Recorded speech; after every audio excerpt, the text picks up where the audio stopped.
10 Views from the Ferry Pier by Alex Gardner. The first thing people see when they walk into the ferry pier is the busker playing outside. We often say that some people don't make their lives easy for themselves, and he certainly fits that description. Of all possible instruments, he chose the harp, and he only plays sad, sad songs, usually about a love that has left him, or that he has failed, or both. And yet his voice is the most beautiful I have ever heard. I've often seen people stop in their track when they hear him, mesmerized.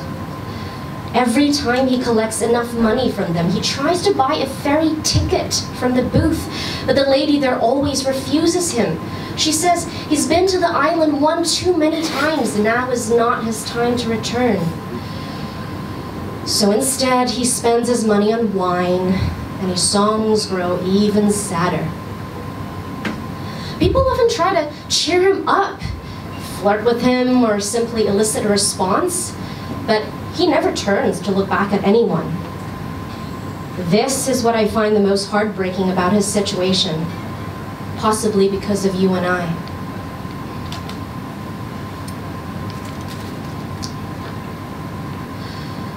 Two. On the other side of the pier's entrance, there's a small steel and glass cabin where an old man sits in the shade. When he's not dealing with customers, he reads the papers and listens to the radio, occasionally grunting when they speak of the Middle East. You can't tell from his pale, wrinkled skin, but he himself came from Egypt a long time ago. He has a thing for refugees and lost souls, loves to provide them guidance when he can. This probably explains his dog, a black stray with a slender snout, which looks both the worse for wear and strangely dignified when she looks at you. This old man arranges freight to the island, but he's famously difficult. He has his own notion of space available on the ferry and decides what goes or stays based on its own merit. I saw his scale, a copper and string contraption that he swears work better than modern devices. To prove its sensitivity, he weighed a single feather for me. He is why most people come here empty-handed. But he's right. We don't really need material possessions. 3. A few steps into the pier, there's a shop selling papers, postcards, and views of the island. They're all fake, nothing to do with what is actually here. 4. A little further, a florist has set up shop. She sells beautiful bouquets that last only one day. A drab-looking fake flowers that will never die even if you want them to. She also takes photographs that fades almost instantly. And a sign at the door says the owner can also do your taxes, if you wish. I didn't ask, but I remember the smell of their jasmine flowers.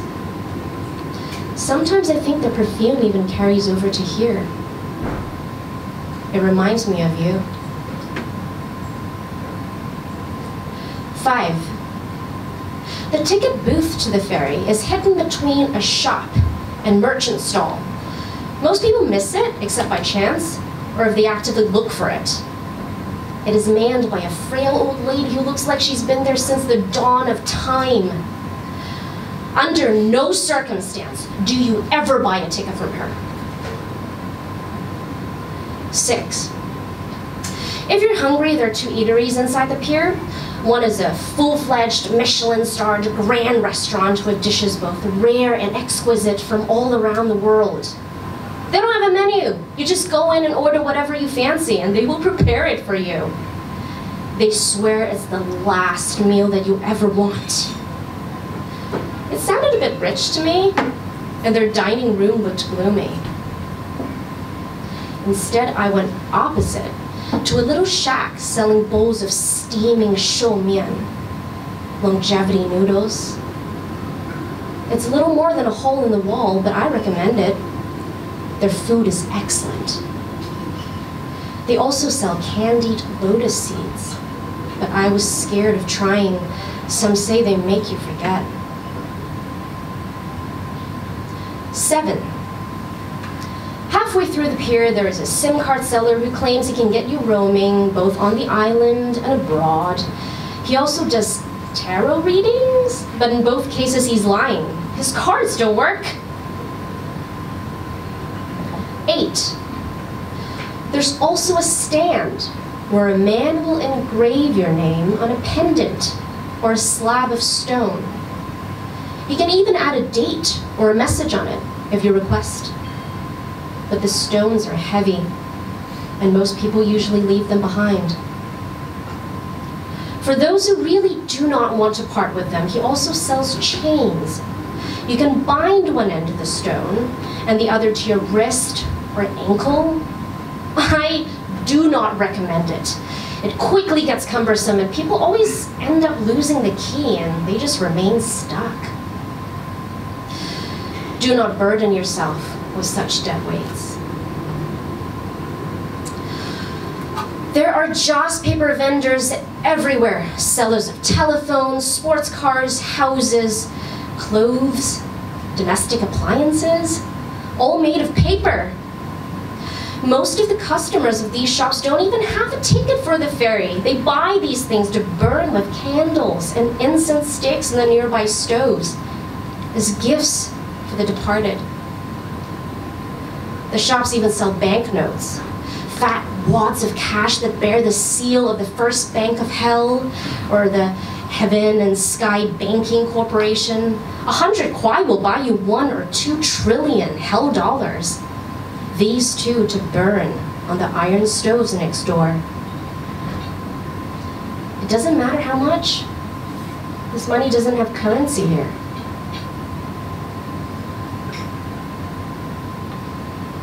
10.